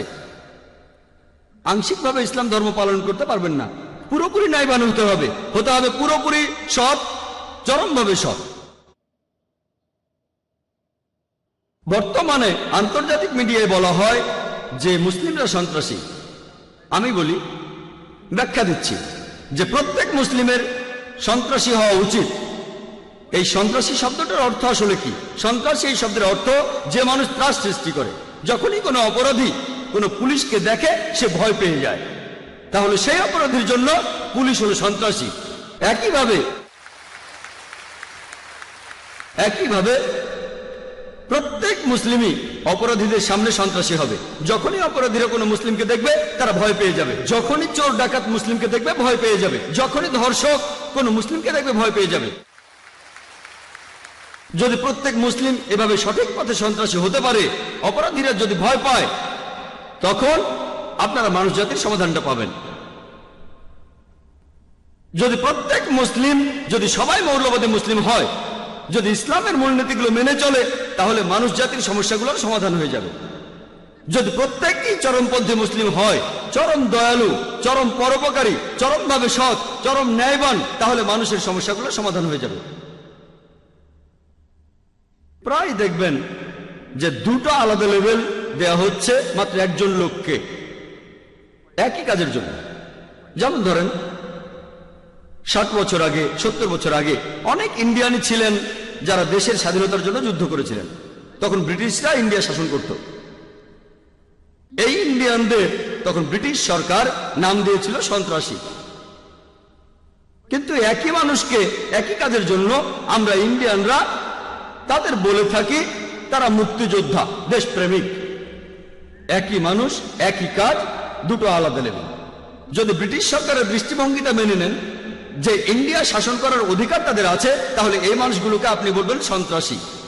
কিন্তু যদি ইন্ডিয়ানদের দৃষ্টিভঙ্গিটা মেনে নেন যে ব্রিটিশরা ইন্ডিয়াতে এসেছে ব্যবসা করার জন্য, আমাদের শাসন করার অধিকার তাদের নেই, তাহলে এই মানুষগুলোকে আপনি বলবেন দেশপ্রেমিক। একই মানুষ, একই কাজ, দুটো আলাদা লেভেল।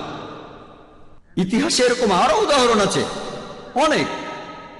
আমেরিকার স্বাধীনতা যুদ্ধের সময় 1775 সালে, তখন ব্রিটিশ সৈন্যরা আমেরিকা দখল করে রেখেছিল। অনেক আমেরিকান স্বাধীনতার জন্য যুদ্ধ করেছিল। ব্রিটিশ সরকারের মতে তখনকার দিনের 1 নম্বর সন্ত্রাসী তিনি হলেন জর্জ ওয়াশিংটন। জর্জ ওয়াশিংটনকে ব্রিটিশ সরকার 1 নম্বর সন্ত্রাসী বলতো 1775 সালে। পরবর্তীতে তিনি হলেন আমেরিকার প্রথম প্রেসিডেন্ট।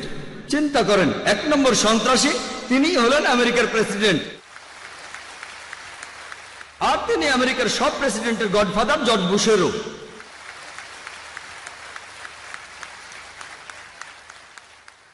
বুশ সম্পর্কে আমার মন্তব্যটা দেখবেন ভিডিও ক্যাসেট টেররিজম এন্ড জিহাদ, ইসলামিক দৃষ্টিকোণ থেকে।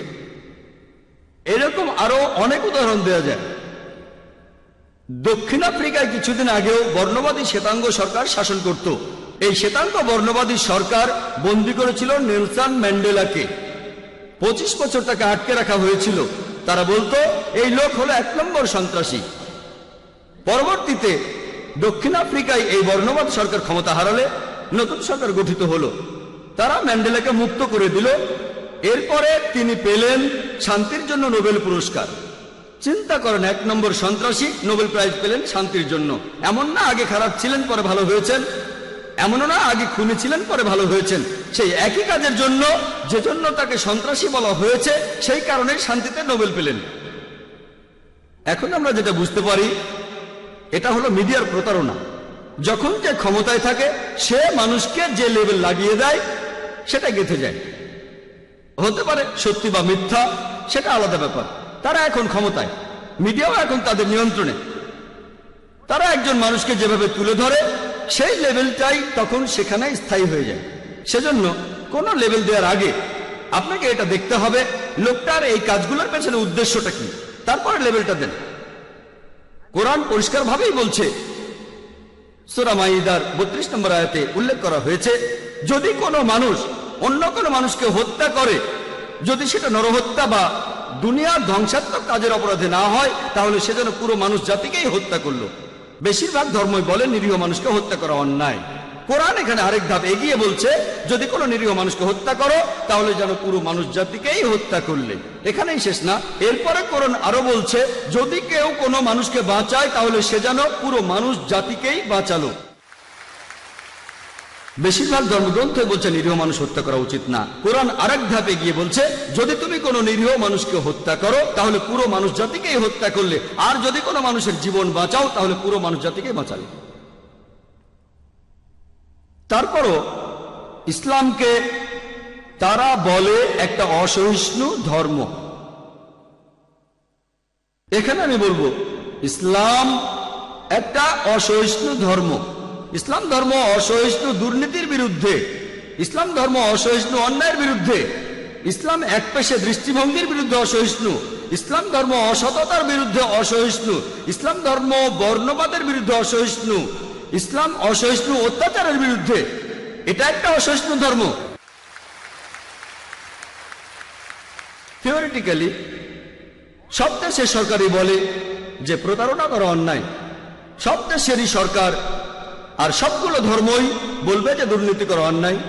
সব মানুষই বলবে একপেশে দৃষ্টিভঙ্গি অন্যায়, বর্ণবাদী আচরণ অন্যায়, কাউকে অত্যাচার করা অন্যায়। তবে এগুলো শুধু থিওরি। বেশিরভাগ দেশেই দুর্নীতি আছে, বেশিরভাগ দেশে মানুষ প্রতারিত হচ্ছে। আর ইসলাম ধর্ম এইসব কাজ, এইসব অন্যায়ের বিরুদ্ধে। বিভিন্ন দেশে এগুলো প্রতিরোধ করা হয়। মানছি যে ইসলাম একটা অসহিষ্ণু ধর্ম। ইসলাম ধর্ম সহ্য করতে পারে না সেই জিনিসগুলো যেগুলোর ব্যাপারে আল্লাহ জানেন যে এটা মানুষের জন্য ভালো না। আর এখন অনেকেই এভাবে ভাবে এটা সমাজের একটা অবিচ্ছেদ্য অংশ। তারা ভাবে যদি আমি এই কাজগুলো করি তাহলে আমি উন্নত। তাহলে ইসলাম সেই সব জিনিসের প্রতি অসহিষ্ণু যেগুলোর ব্যাপারে আল্লাহ জানেন সেগুলো মানুষের জন্য ভালো না, আর অনেকে ভাবে সেগুলো তাদের জন্য ভালো। ইসলাম অসহিষ্ণু অ্যালকোহলের বিরুদ্ধে, ইসলাম অসহিষ্ণু মাদকদ্রব্যের বিরুদ্ধে, অশ্লীলতার বিরুদ্ধে, পতিতাবৃত্তির বিরুদ্ধে, ব্যভিচারের বিরুদ্ধে, জিনা করার বিরুদ্ধে। ইসলাম একটা অসহিষ্ণু ধর্ম। ইসলাম ধর্ম অসহিষ্ণু সমাজের খারাপ জিনিসগুলোর বিরুদ্ধে। কারণ যদি এই জিনিসগুলোর বিরুদ্ধে অসহিষ্ণু থাকি, শুধুমাত্র তখনই আমরা মানবতার সমস্যাগুলোর সমাধান পাব। অনেকেই হয়তো এখানে বলবে, ও ইসলাম অসহিষ্ণু ধর্ম নয়, ইসলাম পাপের বিরুদ্ধে অসহিষ্ণু।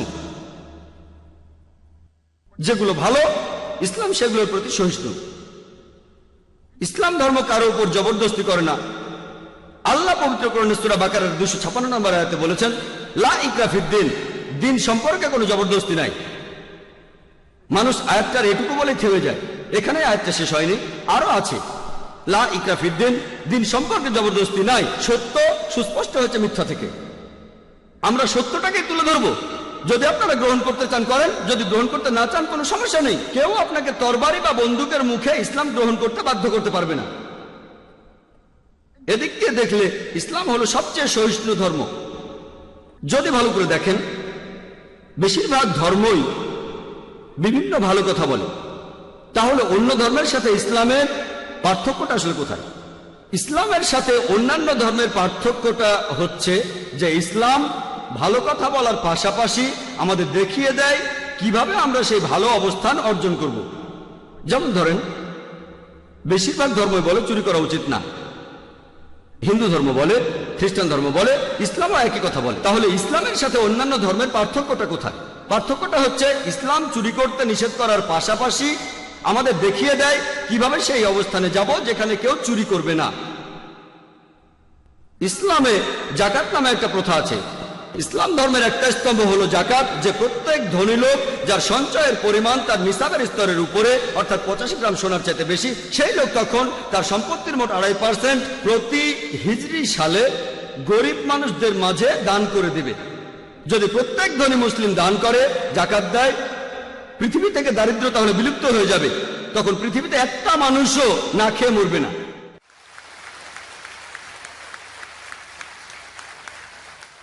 যদিও এভাবে একটা মানুষও না খেয়ে মরবে না, তারপরও কিছু মানুষ থাকবে যারা তখনও চুরি করবে, সহজে বড়লোক হওয়ার জন্য, তাদের অন্যায় আশা পূরণের জন্য।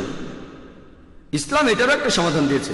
জাকাতের পর আল্লাহ তাআলা পবিত্র কোরআনে বলেছেন, সূরা মাইদার 38 নম্বর আয়াতে উল্লেখ করা হয়েছে, কোন চোর হোক সে পুরুষ বা নারী, চুরি করলে তার হাত কেটে ফেলো। আল্লাহ তাআলার পক্ষ হতে এটাই আদর্শ দণ্ড। অমুসলিমরা বলবে হাত কেটে ফেলবেন। এই একবিংশ শতাব্দীতে ইসলাম একটা বর্বর ধর্ম, একটা নিষ্ঠুর জীবন দর্শন। আর তারা ভাবে সৌদি আরবের লোকজনদের মধ্যে প্রতি 2 জনে 1 জন, এই লোকগুলো মনে করে প্রতি 2 জনে 1 জন লোকের হাত সেখানে কাটা। আমি সৌদি আরবে বেশ কয়েকবার গিয়েছি, 20-30 বারেরও বেশি হবে। আমি সেখানে এমন একজন মানুষকেও দেখিনি যার হাত কেটে ফেলা হয়েছে। অবশ্য সেখানে কিছু লোক আছে যাদের হাত কেটে ফেলা হয়েছে, তবে আইনটা এত কঠিন যে কেউ চুরির আগে কয়েকবার চিন্তা করবে। এমন না যে সৌদি আরবের পুলিশ খুব বুদ্ধিমান, আসলে আইনটাই খুব কঠিন। যখনই এই আইনটা প্রয়োগ করবেন তখনই রেজাল্ট পাবেন। আর যদি আইনটাকে সহজ করে দেন, সৌদি আরবের আইনটা যদি শিথিল হতো, তাহলে সৌদি আরবে চুরি চামারি শুরু হয়ে যেত। এখন আমেরিকার দিকে তাকান, পৃথিবীর মধ্যে সবচেয়ে উন্নত দেশ। এটা কি জানেন, আমেরিকাতে চুরি আর ডাকাতির ঘটনা খুব বেশি ঘটে।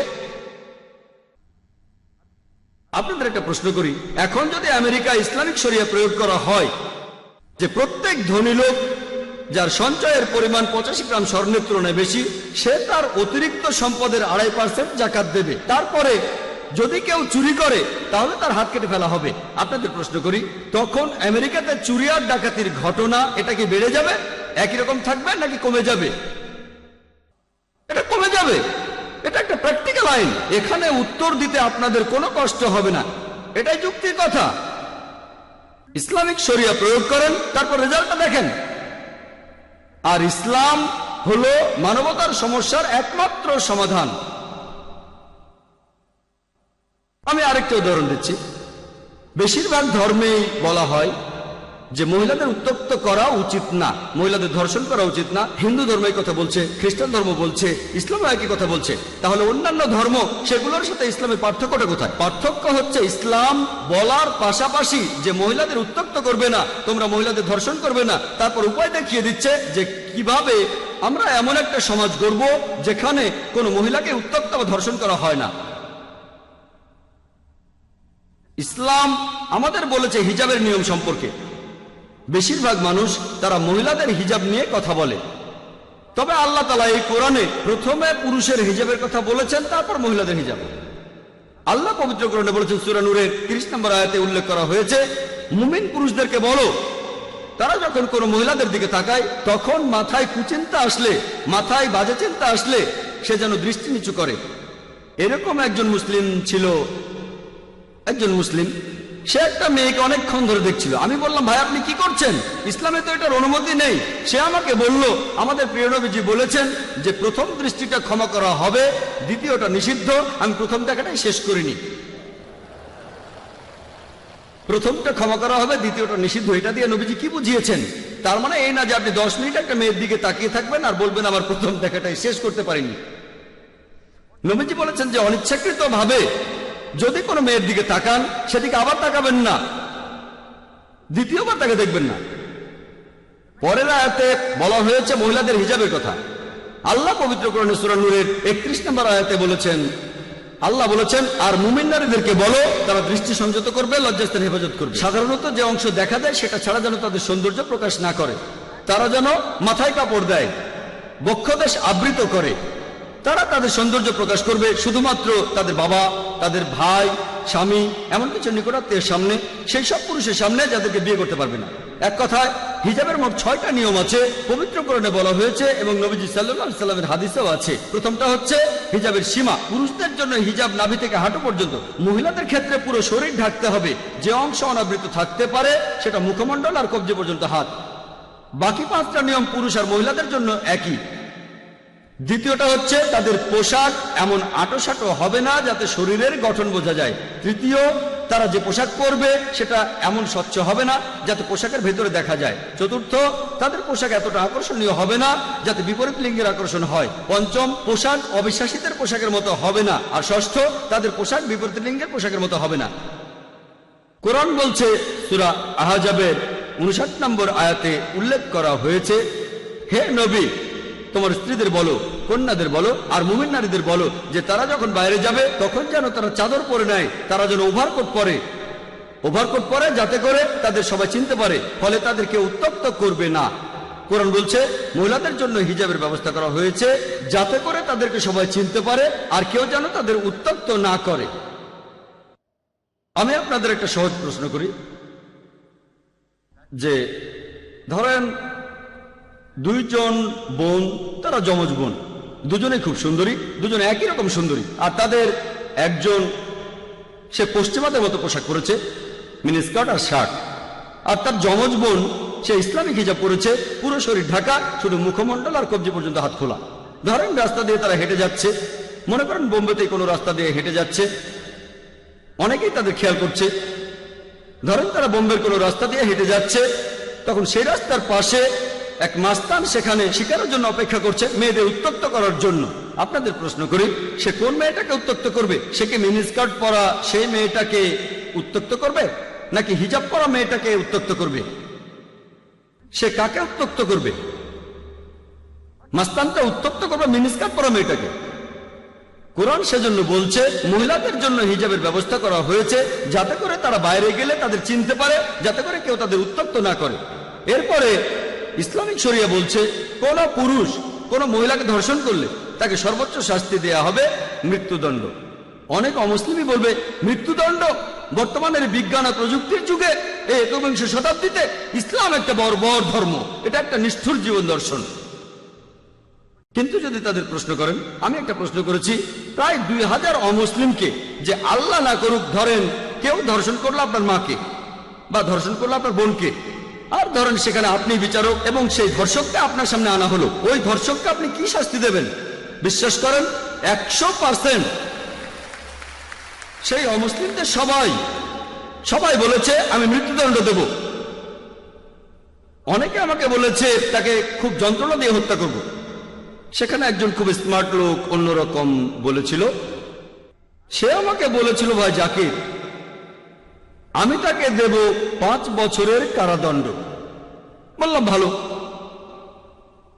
তারপর বললাম যে আমেরিকার পরিসংখ্যান অনুযায়ী সেই সব লোকগুলো ধর্ষণের দায়ে যাদের সাজা হয়েছে আর যারা কারাদণ্ড ভোগ করেছে তারা বের হয়ে আসলে 95% আবার ধর্ষণ করে। যদি চান আপনার মা আবার ধর্ষিত হোক, সেটা আপনার ব্যাপার, আমরা মুসলিমরা এটা চাই না। সে তখন বলল, এরকম যদি হয় তাহলে তো প্রথমেই মৃত্যুদণ্ড দেব। বর্তমানে আমেরিকা হচ্ছে পৃথিবীর সবচেয়ে উন্নত দেশ। আপনারা কি জানেন যে আমেরিকাতে ধর্ষণের সংখ্যা খুব বেশি? শুধুমাত্র FBI এর 90 সালের পরিসংখ্যানই বলছে প্রতিদিন 1756 জন ধর্ষিত হয়েছে। এরপর 96 সালের পরিসংখ্যান, সেটা বলছে যে গড়ে প্রতিদিন 2713 জন মহিলা ধর্ষিত হয়েছে। তার মানে আমেরিকায় প্রতি 32 সেকেন্ডে একজন মহিলা ধর্ষিত হয়েছে। আমরা এই অনুষ্ঠানে আছি প্রায় 1.5 ঘন্টা। আমেরিকায় হয়তো শখানেক মহিলা ধর্ষিত হয়ে গেছে যতক্ষণ আমরা এখানে আছি। আপনাদের একটা প্রশ্ন করি, যদি আমরা আমেরিকায় ইসলামিক শরিয়া প্রয়োগ করি, যদি কোনো পুরুষ কোনো মহিলার দিকে তাকায়, তার মনে কোনো খারাপ চিন্তা আসলে সে দৃষ্টি নিচু করবে। এরপরে প্রত্যেক মহিলা তারা খুব ভদ্রভাবে থাকবে, পুরো শরীর ঢাকা, শুধু মুখ আর হাতের কবজি খোলা থাকবে। তারপরেও কোনো পুরুষ ধর্ষণ করলে সে সর্বোচ্চ শাস্তি পাবে, মৃত্যুদণ্ড। আমি আপনাদের প্রশ্ন করি, আমেরিকাতে মহিলা ধর্ষণের হার সেটা কি বাড়বে নাকি একই রকম থাকবে না কমে যাবে? এটা কমে যাবে। সহজ প্রশ্ন, সহজ উত্তর। এগুলো জানতে বিশেষজ্ঞ হওয়া লাগবে না। শরিয়া প্রয়োগ করেন, তাহলে ফলাফল পাবেন। তবে যেহেতু সমাধানটা দিচ্ছে ইসলাম, তাই তারা হজম করতে পারে না। এই কয়েক বছর আগে ইন্ডিয়ার স্বরাষ্ট্রমন্ত্রী LK আদবানি তিনি পার্লামেন্টে বলেছিলেন, প্রস্তাব করেছিলেন যে ইন্ডিয়াতেও একজন ধর্ষকের শাস্তি হওয়া উচিত, মৃত্যুদণ্ড। আর আমি সেজন্য তাকে অভিনন্দন জানাই। আমি হয়তো তার অনেক কথাই মানি না, তবে এই বক্তব্যটার কথা বললে আমি তার সঙ্গে একমত যে ধর্ষকের শাস্তি মৃত্যুদণ্ড।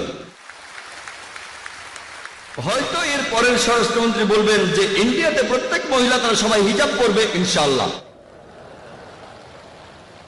যদি চান যে ইন্ডিয়াতে কোনো মহিলা ধর্ষিত হবে না, পৃথিবীর যে কোনো জায়গায়, সেটা হোক আমেরিকা বা ইংল্যান্ড, ইসলামিক শরিয়া প্রয়োগ করেন, আপনি এর ফলাফল পাবেন তাড়াতাড়ি। এই কারণে পৃথিবীতে সবচেয়ে কম ধর্ষণের ঘটনা ঘটে যে দেশটাতে, সেটা সৌদি আরব।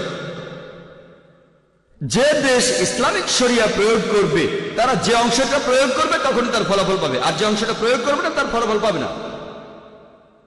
তারা আরো বলে যে ইসলাম হলো এমন একটা ধর্ম যেটা মহিলাদের উপর অত্যাচার করে, মহিলাদের সম্মান করে না।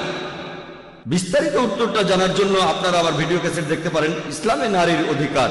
তবে যদি আপনারা ভালো করে দেখেন যে পশ্চিমা সমাজ মহিলাদের সম্মান দেওয়ার নামে তারা আসলে তাদের অসম্মান করছে। তারা মহিলাদের নাকি উঁচু আসন বসিয়েছে, কিন্তু আসলে এই ছদ্মবেশে মহিলাদের সম্মান ধুলোয় মিশাচ্ছে, তাদের প্রতারিত করছে, তাদের শরীরের উপর অত্যাচার করছে। পশ্চিমা বিশ্ব মহিলাদের উঁচু অবস্থানে বসানোর কথা বললেও আসলে তাদের নিচে নামিয়ে দিয়েছে, তাদেরকে বানিয়েছে উপপত্নী, রক্ষিতা আর আমোদ প্রমোদের সঙ্গী। মহিলারা মনোরঞ্জন করে তাদের যারা রয়েছে আর্ট আর কালচারের রঙিন পর্দার পেছনে। এইসব আর্ট কালচার আর নারী স্বাধীনতার নামে পশ্চিমা বিশ্ব কি করছে দেখেন। আমাদের মেয়েদের বিক্রি করছে, আমাদের মায়েদের বিক্রি করছে, আমাদের বোনদের বিক্রি করছে। আর ইন্ডিয়া, আপনারা দেখবেন যে পশ্চিমা বিশ্ব যেটা করছে, ইন্ডিয়ার সেটা শুরু করে দিয়েছে। ভালো কাজে অনুসরণ করলে কোনো আপত্তি নেই। আমি যখন স্কুলে ছিলাম 20 বছরেরও বেশি সময় আগে, বেশিরভাগ নিউজ পেপারেই অশ্লীল ছবি থাকতো না। তখনকার পেপারে দেখা যেত অশ্লীল ছবি কম থাকতো, কিন্তু এখন আপনারা যে কোনো নিউজ পেপার দেখেন, হোক leading news paper daily news paper, তাদের বেশিরভাগ প্রায় সবগুলো পেপারে অশ্লীল ছবি দেখবেন। এমনকি খেলার পাতাতেও সেখানে কি দেখবেন? ফুটবল স্টার তার গার্লফ্রেন্ডের সাথে ফুটবলের কি সম্পর্কটা? পেপারের কাটতি বাড়াতে চায়। নারী স্বাধীনতা, রোনালদিনহো, আরো কি যেন নাম, আমি ফুটবল স্টারদের তেমন নাম জানি না, তার গার্লফ্রেন্ডের সাথে ছবি। ক্রিকেটারদের ছবি দেখবেন, সেখানেও তাদের গার্লফ্রেন্ড। তাহলে এমনকি খেলার পাতাতেও মেয়েদের ছবি যেখানে থাকবে না, সেখানে গার্লফ্রেন্ডদের ছবি থাকে। অনেক নিউজ পেপারে দেখবেন, আর অনেক পেপারে বিশেষ সংখ্যা থাকে। বিশেষ সংখ্যা যেমন টাইমস অফ ইন্ডিয়া, সবচেয়ে বিখ্যাত নিউজ পেপার, পৃথিবীর মধ্যে ইংরেজি ভাষায় সর্বাধিক বিক্রি হওয়া নিউজ পেপার, পৃথিবীর মধ্যে সবচেয়ে বেশি বিক্রি হওয়া পেপার, এর বিশেষ সংখ্যা হলো বোম্বে টাইমস। আর বোম্বের মানুষজন জানে যে বোম্বে টাইমস কি কথা বলতে পারে, বিশেষ করে 3 নম্বর পৃষ্ঠায়। এটা তাদের কৌশল, আমি এটা মানছি। এই কৌশলে কাজ করে ইন্ডিয়া টাইমসের বিক্রি বেড়ে গেছে। আমি শুধুমাত্র টাইমস অফ ইন্ডিয়ার সমালোচনাই করছি না, এই পত্রিকাটার নাম বলছি কারণ আমি এটা প্রত্যেকদিন পড়ি। অন্য যে কোনো নিউজ পেপার নিয়ে বলেন, DNA, Hindustan Times, Indian Times, উপরে বা নিচে কম বা বেশি আপনারা ছবি দেখবেন অর্ধনগ্ন মহিলাদের। নারী স্বাধীনতার নামে এইসব হচ্ছে। আমি একদিন আমার হকারকে বললাম যে পেপার দিয়ে যায়, আমাকে তুমি শুধু টাইমস অফ ইন্ডিয়া দিয়ে যাবে, বোম্বে টাইমস আর কখনো দেবে না। সে বলল, স্যার এটা তো ফ্রি, এটা ফ্রি পাচ্ছেন আপনি। বললাম, এরপরে বোম্বে টাইমস দিলে তোমাকে টাকা দেবো না। তার কথা ফ্রি, চিন্তা নেই স্যার, এটা তো ফ্রি। আমি বলছি লাগবে না, আমাকে শুধু নিউজ পেপারটা দেবে। এটা বলেছিলাম কয়েক বছর আগে। কিন্তু এখন মেইন নিউজ পেপারেও দেখবেন বিভিন্ন মহিলার ছবি, হোক সেটা খেলার খবরে অথবা আন্তর্জাতিক খবরে অথবা একেবারে প্রথম পাতায়, সব জায়গাতে মহিলাদের ছবি দেখবেন। আর সেজন্য নিউজ পেপারগুলোর কাটতিও বেড়ে গেছে। এগুলো করা হয় নারী স্বাধীনতার দোহাই দিয়ে, আর্ট আর কালচারের দোহাই দিয়ে। বিভিন্ন অ্যাডে আপনারা দেখবেন, বেশিরভাগ অ্যাডেই মহিলা থাকে। যদি আপনারা মোটরসাইকেলের অ্যাড দেখেন, হোক সেটা ইন্ডিয়া বা অন্য কোনো দেশে, কতজন মহিলা মোটরসাইকেল চালায়? কতজন?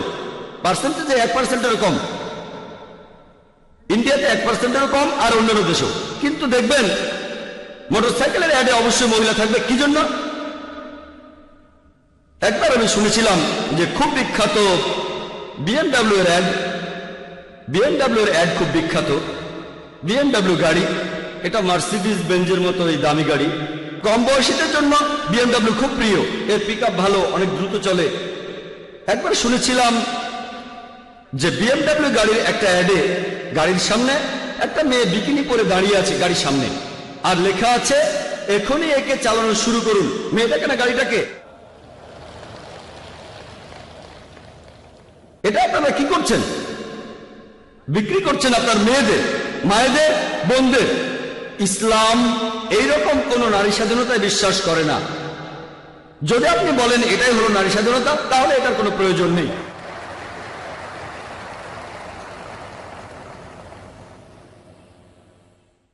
আমাদের বোনদের ভালোবাসি, মায়েদের ভালোবাসি, স্ত্রীদেরকে ভালোবাসি, শ্রদ্ধা করি, তাদেরকে রক্ষা করতে চাই।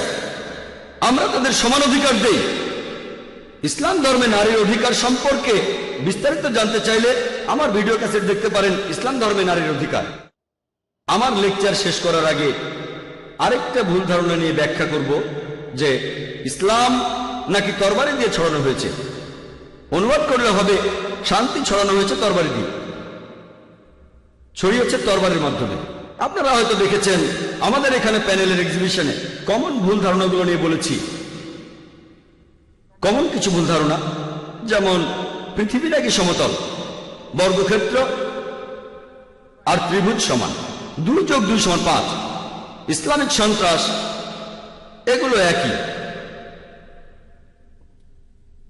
আমাদের পৃথিবী সমতল নয়, কমন একটা ভুল ধারণা। 2 আর 2 যোগ করলে 5 হয় না। একইভাবে ইসলাম আর সন্ত্রাস দুটো একে অন্যের বিপরীত। তবে অনেকের মধ্যেই এই ভুল ধারণা আছে, আর এই ব্যাপারে সুন্দর একটা জবাব দিয়েছেন ডি লেসলি ওলেরি, খুব বিখ্যাত ঐতিহাসিক।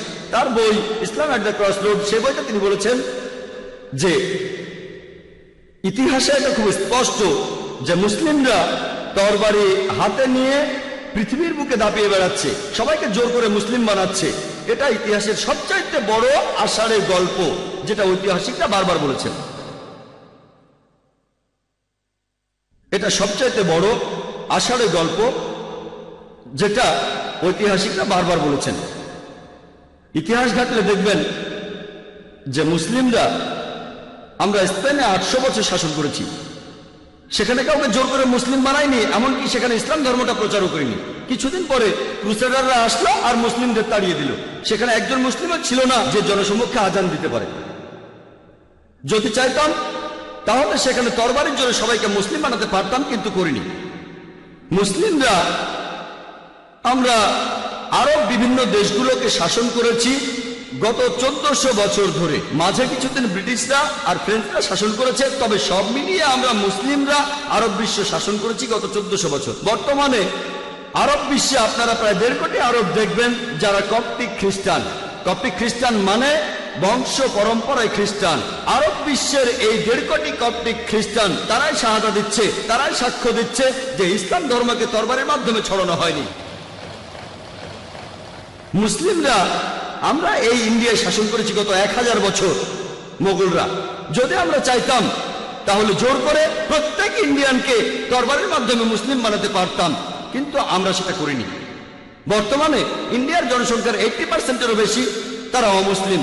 এই 80% অমুসলিম ইন্ডিয়ান তারাই শাহাদা দিচ্ছে, তারাই সাক্ষ্য দিচ্ছে যে ইসলাম তরবারের মাধ্যমে ছড়ানো হয়নি। পৃথিবীর যে দেশে মুসলিম সবচাইতে বেশি সেটা ইন্দোনেশিয়া। ইন্দোনেশিয়াতে কোন আর্মি গিয়েছিল? মালয়েশিয়াতে কোন আর্মি গিয়েছিল যে দেশের অর্ধেকের বেশি মানুষ মুসলিম? আফ্রিকার পূর্ব উপকূলে কোন আর্মি গিয়েছিল? কোন তরবারি? এটা হলো বুদ্ধির তরবারি। আল্লাহ পবিত্র কোরআনে বলেছেন, সূরা নাহলের 125 নম্বর আয়াতে উল্লেখ করা হয়েছে, উদু ইলা সাবিলি রাব্বিকা বিল হিকমা ওয়াল মাউইজাতিল হাসানা ওয়াজাদিলহুম বিল্লাতি আহসান। মানুষকে তোমার প্রতিপালকের পথে আহ্বান করা হিকমত ও সদুপদেশ দ্বারা তাদের সাথে তর্ক করো আর যুক্তি দেখাও সবচাইতে উত্তম আর গ্রহণযোগ্য পন্থায়। এই তরবারি হলো বুদ্ধির তরবারি, যেটা মানুষের মন জয় করে। লোহা আর ইস্পাতের তৈরি তরবারি না। এই তরবারি হলো বিচার বুদ্ধি ও সঠিক ধারণা, যার মাধ্যমে মানুষের মন জিতে নেওয়া যায়। প্লেন ট্রুথ ম্যাগাজিনে ছাপা হওয়া একটি আর্টিকেল অনুযায়ী, যেটা পরে 1986 সালের রিডার্স ডাইজেস্ট এয়ারবুকে আবার ছাপা হয়েছিল, সেখানে পৃথিবীর বিভিন্ন প্রধান ধর্মের অনুসারীদের সংখ্যা বাড়ার ব্যাপারে বলা হয়েছে 50 বছর সময়ের মধ্যে, 1934 থেকে 84 সালের মধ্যে। সেখানে 1 নম্বর ধর্ম সবচেয়ে বেশি বেড়েছে, সেটা ইসলাম 235%, খ্রিস্টান ধর্ম মাত্র 47%। আপনাদের প্রশ্ন করি, এই 50 বছর মধ্যে কোন যুদ্ধটা হয়েছে?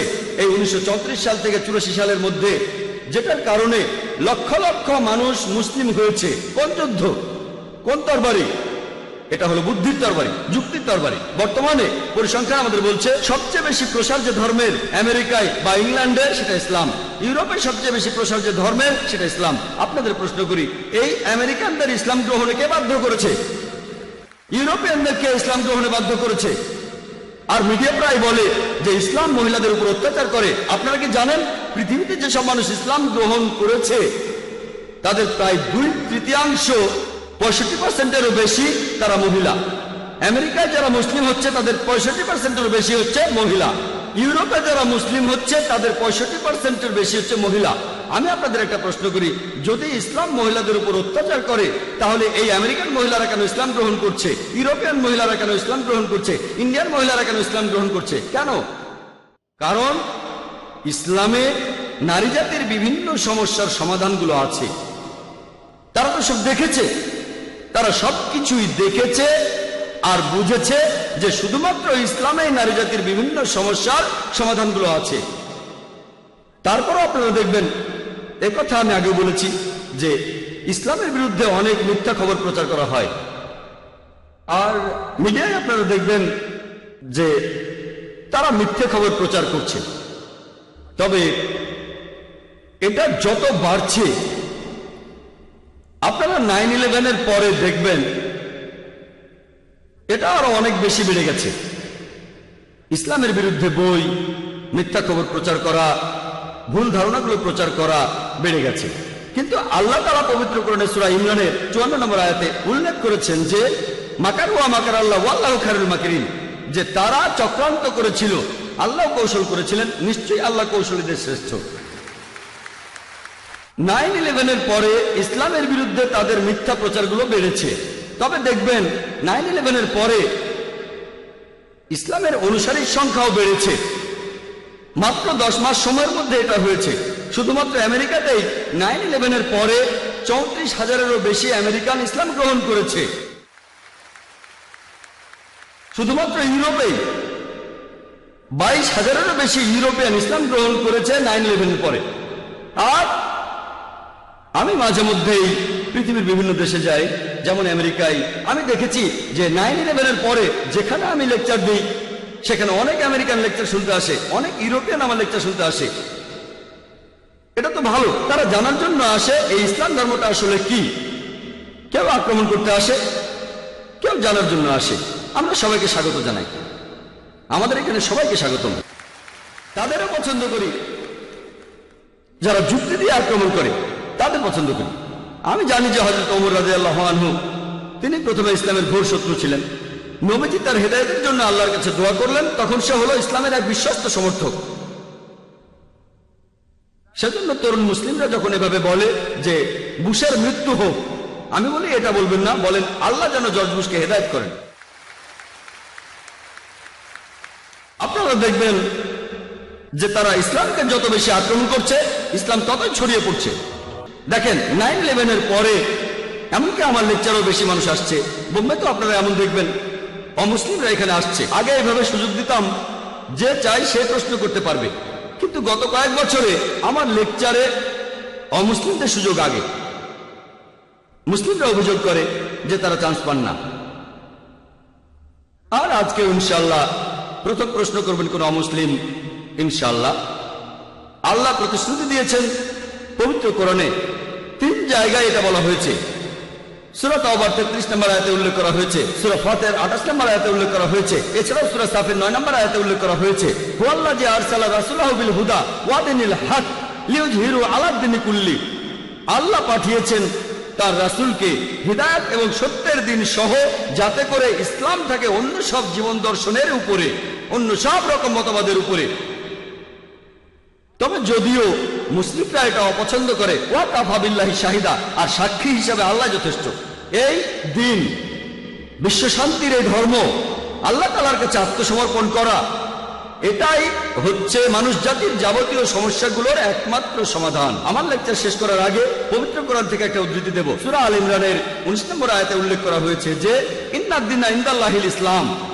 আল্লাহ তাআলা তার সর্বশেষ আসমানি কিতাবে বলেছেন যে ইন্নাদ দীনা ইনদাল্লাহিল ইসলাম, একমাত্র সেই জীবন দর্শন, একমাত্র সেই ধর্ম যেটা আল্লাহ সুবহানাহু ওয়া তাআলার কাছে গ্রহণযোগ্য, সেটা হলো আল্লাহর কাছে আত্মসমর্পণ করে শান্তি অর্জন করা। ওয়া আখিরু দাওয়ানা আলহামদুলিল্লাহি রাব্বিল আলামিন।